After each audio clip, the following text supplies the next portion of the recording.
ನಮಸ್ಕಾರ ವೀಕ್ಷಕರೇ, ವಾತ್ಸಲ್ಯ ಪಾಕಶಾಲೆಗೆ ತಮಗೆಲ್ಲ ಸ್ವಾಗತ. ನಿನ್ನೆ ನಮ್ಮೂರು ಸಂತಿತ್ತ ತಪ್ಪಲು ಉಳ್ಳಾಗಡ್ಡಿ ತಂದಿದ್ದೆ. ಅದಕ್ಕೆ ಇವತ್ತು ಅದ್ರ ಪಲ್ಯ ಮಾಡಿ ತೋರಿಸ್ಬೇಕಂತ ಮಾಡಿದ್ದೀನಿ. ಈಗ ಉಳ್ಳಾಗಡ್ಡಿನ ಚೆಂದಂಗಿ ಸ್ವಚ್ಛ ಮಾಡಿಕೊಂಡು ತೊಳೆದು ಚೆಂದಂಗಿ ಸಣ್ಣಂಗೆ ಹೆಚ್ಕೋಬೇಕಾ. ನಾನಿಲ್ಲಿ ಉಳ್ಳಾಗಡ್ಡಿನ ಹೆಚ್ಚಿಟ್ಕೊಂಡಿದ್ದೀನಿ.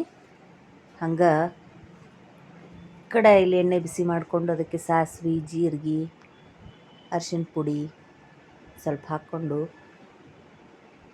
ಹೆಚ್ಚಿಟ್ಕೊಂಡಿರೋ ತಪ್ಪಲು ಉಳ್ಳಾಗಡ್ಡಿನ ಅದ್ರೊಳಗೆ ಹಾಕಿ ಚೆನ್ನಾಗಿ ಕೈ ಆಡಿಸಿ ಬಾಡಿಸ್ಕೋಬೇಕಾ. ಅದೆಲ್ಲ ಚೆಂದಾಗಿ ಎಣ್ಣೆಯಾಗ ಮಿಕ್ಸ್ ಆಗೋವಂಗೆ ಚೆಂದಾಗಿ ಕಲಿಸ್ಬೇಕು. ಇಲ್ಲಿ ಕಡಲೆಬೇಳೆ ಒಂದು ಮುಟ್ಗಿ ನೀರೊಳಗೆ ನೆನೆ ಹಾಕಿದ್ದೆ. ಅದನ್ನು ಈಗ ನೀರು ಬಸದ ಈ ಪಲ್ಯಕ್ಕೆ ಹಾಕ್ಕೋಬೇಕಾ. ನಂತರ ಇದನ್ನು ಚೆನ್ನಾಗಿ ಮಿಕ್ಸ್ ಮಾಡ್ಕೋಬೇಕು. ಆಮೇಲೆ ಇದನ್ನು 1-2 ನಿಮಿಷಗಳ ಕಾಲ ಮುಚ್ಚಿ ಚೆನ್ನಾಗಿ ಬೇಯಕ್ಕೆ ಬಿಡಬೇಕು. ಈಗ ಇದು ಬೆಂದದ. ಇದಕ್ಕೆ ರುಚಿಗೆ ತಕ್ಕಷ್ಟು ಉಪ್ಪು, ಖಾರದ ಪುಡಿ, ಹಂಗೆ ಸ್ವಲ್ಪ ರುಚಿಗೆ ಸಕ್ಕರೆ ಇದನ್ನೆಲ್ಲ ಹಾಕಿ ಮತ್ತು ಚೆಂದಾಗಿ ಮಿಕ್ಸ್ ಮಾಡಿಕೊಂಡು ಇದನ್ನು ಮತ್ತು ಮುಚ್ಚಿ ಚೆಂದಾಗಿ ಬೇಯುತನ ಇದ್ರ ಹಾಕಿದ ಕಡಲೆಬೇಳೆ ಚೆಂದಾಗಿ ಬೇಯುತನ ಮುಚ್ಚಿ ಇಡಬೇಕಾ. ಇದಕ್ಕೆ ನೀರು ಒಟ್ಟು ಹಾಕೋದಿಲ್ಲ.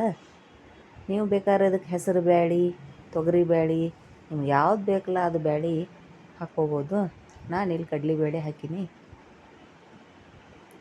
ಇಲ್ಲಿ ನೀವು ನೋಡ್ಬೋದು ಕಡಲೆಬೇಳೆ ಎಷ್ಟು ಚೆಂದಂಗೆ ಬೆಂದದಂತ. ಈ ಥರ ಕಡಲೆಬೇಳೆ ಬೇಯುತನ ಇದನ್ನು ಮುಚ್ಚಿ ಬೇಯಿಸ್ಬೇಕಾ. ಈಗ ಈ ತಪ್ಪಲು ಉಳ್ಳಾಗಡ್ಡಿ ಪಲ್ಯ ರೆಡಿ ಆಗೈತಿ.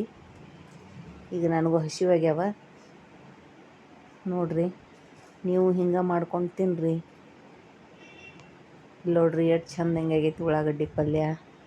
ಊಟ ಮಾಡೋಣ ಈಗ. ತಾಟ ಹಚ್ಕೊಳ್ಳೋನು ಬರ್ರಿ. ಚಪಾತಿ, ಹಿಂಡಿ, ಉಪ್ಪಿನಕಾಯಿ, ಮೊಸರು ಮತ್ತು ಆಗಲೇ ನಾವು ಮಾಡಿದ್ವಲ್ಲ ಉಳ್ಳಾಗಡ್ಡಿ ಪಲ್ಯ, ಅದನ್ನು ಹಾಕ್ಕೊಂಡು ಚೆಂದಂಗೆ ಊಟ ಮಾಡೋಣ. ನಾ ಈಗ ಒಂದು ತುತ್ತ ಟೇಸ್ಟ್ ಮಾಡ್ತನು ಹೆಂಗೈತೆ ಅಂತ ಹೇಳ್ತೇನೆ ನಿಮ್ಗೆ. ಬಿಸಿ ಬಿಸಿ ಚಪಾತಿ, ಬಿಸಿ ಬಿಸಿ ಪಲ್ಯ ಮಸ್ತ್ ಐತಿ. ಇದನ್ನು ನೀವು ಒಮ್ಮೆ ಟ್ರೈ ಮಾಡಿರಿ, ಹೆಂಗೈತೆ ಅಂತ ನನಗೆ ಕಮೆಂಟ್ ಮೂಲಕ ತಿಳಿಸ್ರಿ. ಹಂಗೆ ಇದೇ ರೆಸಿಪಿ, ಇದೇ ಉಳ್ಳಾಗಡ್ಡಿ ಪಲ್ಯನ ಮತ್ತೊಂದು ಸ್ಟೈಲ್ದಾಗ ನಿಮ್ಗೆ ಹೇಳ್ತೀನಿ. ಅಲ್ಲಿವರೆಗೂ ಬಾಯ್.